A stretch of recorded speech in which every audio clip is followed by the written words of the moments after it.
Mitigasi bencana merupakan upaya yang dilakukan untuk mengurangi resiko dan dampak yang diakibatkan oleh bencana terhadap masyarakat di kawasan rawan bencana, baik itu bencana alam, bencana ulah manusia, maupun gabungan dari keduanya dalam suatu negara atau masyarakat.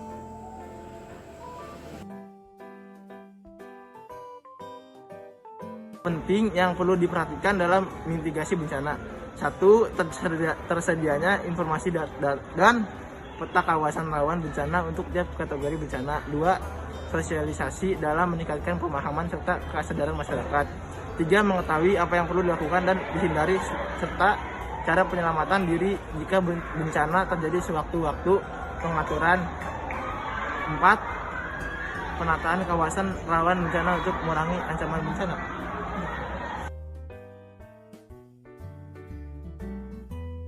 Tujuan mitigasi bencana. Tujuan dari mitigasi sendiri adalah mengurangi kerugian pada saat terjadinya bahaya di masa mendatang, mengurangi resiko kematian dan cedera terhadap penduduk, mencakup pengurangan kerusakan dan kerugian-kerugian ekonomi yang ditimbulkan terhadap infrastruktur sektor publik.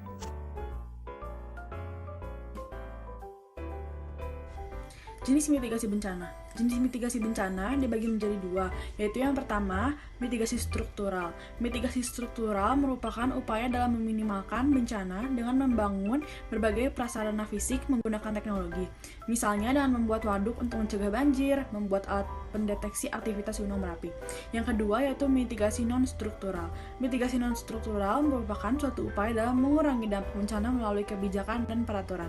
Contohnya, UUPB atau Undang-Undang Penanggulangan Bencana, pembuatan tata ruang kota, atau aktivitas lain yang berguna bagi penguatan kapasitas warga.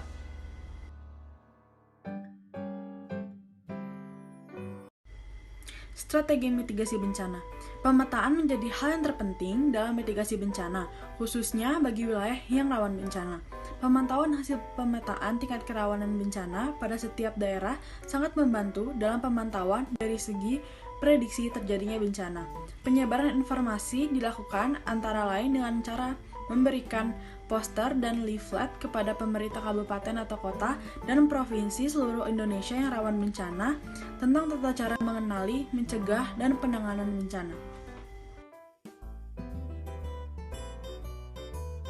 3.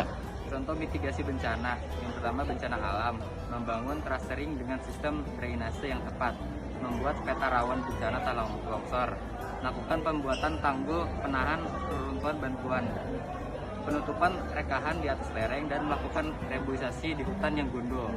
Yang kedua, bencana non-alam, menyiapkan masyarakat secara luas termasuk aparat pemerintah khususnya di jajaran kesehatan dan lintas sektor terkait untuk memahami resiko bila wabah terjadi serta bagaimana cara-cara menghadapi bila suatu wabah terjadi melalui kegiatan sosialisasi yang berkesinambungan. Menyiapkan produk hukum yang memadai untuk mendukung upaya-upaya pencegahan, respon cepat, serta penanganan bila wabah